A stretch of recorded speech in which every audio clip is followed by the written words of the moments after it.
Sir, आज sonography केली आणि बाळाभोवतीचं पाणी कमी झालंय असं डॉक्टरांनी आम्हाला सांगितलं.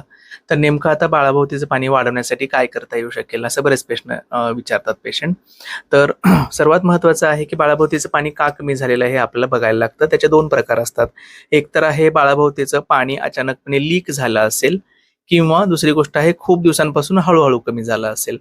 जर बाळाभोवतीचं पाणी अचानक लीक झालं असेल तर त्याला आपल्याला खूप काही मेजर करता येत नाही. त्या केसेसमध्ये बऱ्याच पेशंटमध्ये डिलिव्हरीसाठी पेशंट्स हे इनव्हेरिएबली जातात. मात्र ज्यांच्यामध्ये हळूहळू पाणी कमी झालेलं आहे त्या केसेसमध्ये आपण पुढील गोष्टी करू शकतो. पहिली गोष्ट आहे महत्त्वाचं म्हणजे हायड्रेशन.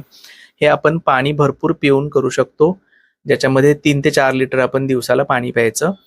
दुसरी गोष्ट आहे जर पाणी प्यायला त्रास होत असेल, उलट्या होत असतील, तर अशा केसेसमध्ये आपण नॉर्मली नारळ पाणी म्हणा किंवा फ्रूट ज्यूस म्हणा किंवा ORSचं पाणी हे थोडंसं घ्यायला हरकत नाही. ज्या केसेसमध्ये हे सगळं करता येत नाही, अशा केसेसमध्ये आपल्याला IV फ्लुइडमधून म्हणजे सलाईनमधून पाणी द्यायला लागतं. तर त्याच्यामध्ये आपल्याला नॉर्मल NS किंवा RL डिपेंडिंग अपॉन पेशंटच्या कंडिशननुसार आपण ते फ्लुइड इन्फ्यूज करतो. दुसरी गोष्ट आहे महत्त्वाचं म्हणजे न्यूट्रिशन. फ्रुट्स आणि व्हेजिटेबल्सचं प्रमाण छान ठेवायचं.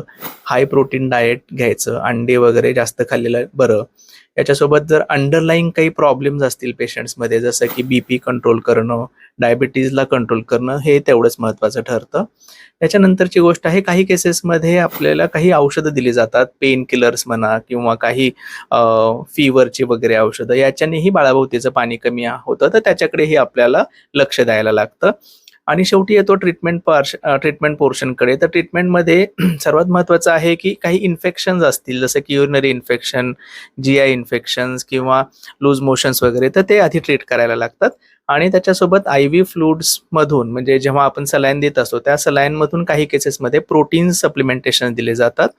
आणि हेच प्रोटीन सप्लिमेंटेशन्स आपण गोळ्यांच्या माध्यमातूनही पेशंटला कंटिन्यू करू शकतो. ज्याला आपण L-आर्जिनिनच्या टॅबलेट्स किंवा कॅप्सूल किंवा ते ओरल फॉर्म्स जे आपण वॉटरमध्ये सस्पेंड करून कंटिन्यू करू शकतो.